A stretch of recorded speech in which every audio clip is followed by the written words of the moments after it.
നിങ്ങളുടെ ശക്തിയെക്കുറിച്ചോ പോരായ്മകളെക്കുറിച്ചോ മറ്റുള്ളവർ കൂടുതലായി അറിയാനുള്ള സാഹചര്യം സൃഷ്ടിക്കരുത്.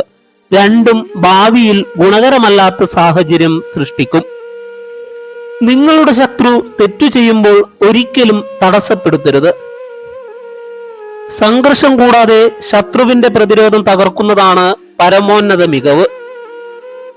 ഒന്നും ശാശ്വതമായി നിലനിൽക്കാത്തതിനാൽ ശാന്തത പാലിക്കുക, ക്ഷമയോടെ കാത്തിരിക്കുക. ഒരാളുടെ സ്നേഹം ലഭിക്കാനായി നിങ്ങളുടെ വ്യക്തിത്വത്തെ മാറ്റരുത്. വ്യക്തിത്വത്തെ ഉയർത്തിപ്പിടിക്കുക. നിങ്ങളുടെ വ്യക്തിത്വത്തെ ഇഷ്ടപ്പെടുന്ന ഒരാളെ നിങ്ങൾ കണ്ടെത്തും. സത്യസന്ധത വളരെ ചെലവേറിയ സമ്മാനമാണ്. വില കുറഞ്ഞ ആളുകളിൽ നിന്ന് അത് പ്രതീക്ഷിക്കരുത്. നിങ്ങൾക്ക് തെറ്റുപറ്റിയാൽ അത് സമ്മതിക്കുക. നിങ്ങൾ ചെയ്തത് ശരിയാണെങ്കിൽ അഭിപ്രായം പറയാതിരിക്കുക. രണ്ടും മറ്റുള്ളവർക്ക് നിങ്ങളിലുള്ള വിശ്വാസം ഉയർത്തുന്നു.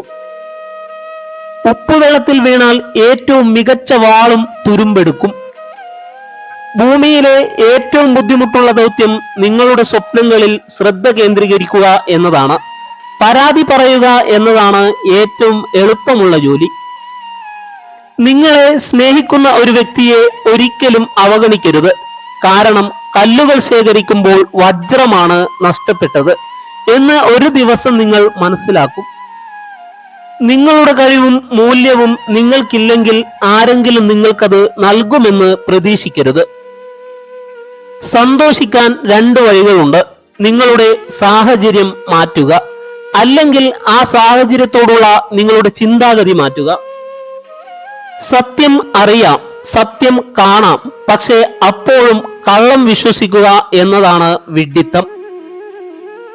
ശരിയായ സമയമെന്നാൽ എന്താണെന്ന് തിരിച്ചറിയാൻ കഴിയാതെ നിങ്ങൾ കാത്തിരിക്കുന്നത് തുടരുകയാണെങ്കിൽ നിങ്ങളുടെ ജീവിതം മുഴുവൻ പാഴാകും. ഒന്നും സംഭവിക്കില്ല. നിങ്ങൾക്ക് 100 സ്വയം പ്രചോദിപ്പിക്കുന്ന പുസ്തകങ്ങൾ ആവശ്യമില്ല. നിങ്ങൾക്ക് വേണ്ടത് കഠിനാധ്വാനവും ആത്മശിക്ഷണവും മാത്രമാണ്. ജ്ഞാനിയായ യോദ്ധാവ് യുദ്ധം ഒഴിവാക്കുന്നു. ചില ആളുകൾ വ്യാജപൂക്കൾ പോലെയാണ്.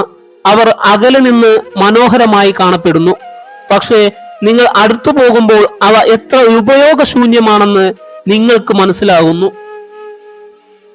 ചില സമയങ്ങളിൽ പലതും ഉപേക്ഷിച്ച് മുന്നോട്ടു പോകാൻ വളരെ ബുദ്ധിമുട്ടാണ്.